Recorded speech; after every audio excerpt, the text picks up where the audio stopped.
গ্রামেগঞ্জে উনুনের ব্যবহার আজও দেখা যায়। হাঁড়ি ও কড়াইয়ের গায়ে কালি পড়ার ভয়ে বর্তমানে প্রায় অনেকেই উনুনে রান্না করতে চান না। আবার গ্যাস ওভেন আসাতে উনুনের সামনে বসে খড়ি দিয়ে রান্না করার ব্যাপারটাও সবার কাছে বিরক্তির কারণ হয়ে দাঁড়িয়েছে। তো উনুন জ্বালানোর নতুন একটা ট্রিক্স আপনাদের সাথে শেয়ার করব, আর উনুনে রান্না করা সত্ত্বেও হাঁড়ি ও কড়াইয়ের গায়ে কালি না পড়ার ট্রিক্সও আপনাদের দেখাবো। তো উনুনের মধ্যে এই রকম একটা মোটা পাইপ বা কাচের বোতল মাঝখানে বসিয়ে চারিদিক দিয়ে কাঠের গুঁড়ো দিয়ে দিতে হবে, আর একদিকে সরু পাইপ সেট করে দিতে হবে।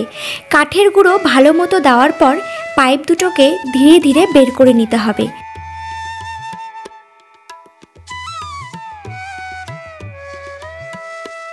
এবার মোটা পাইপের জায়গায় সামান্য কেরোসিন তেল দিয়ে আগুন জ্বালিয়ে দিতে হবে। এরপর এটা কিন্তু অনেকটা সময় জ্বলতে থাকবে, আর আপনাকে উনুনের সামনেও বসেও থাকতে হবে না।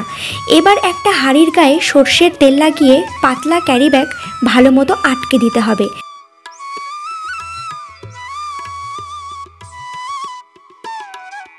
এবার আপনি পাত্রটা উনুনের ওপর বসিয়ে দিলে দেখবেন কোনো কালি হাঁড়ির গায়ে পড়ছে না।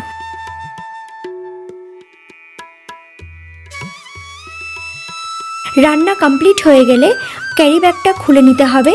দেখুন হাঁড়ির গায়ে কিন্তু কোনো কালি পড়েনি। এবার বলুন ট্রিক্সগুলো কেমন লাগলো? ভালো লাগলে অবশ্যই কমেন্ট করে জানান।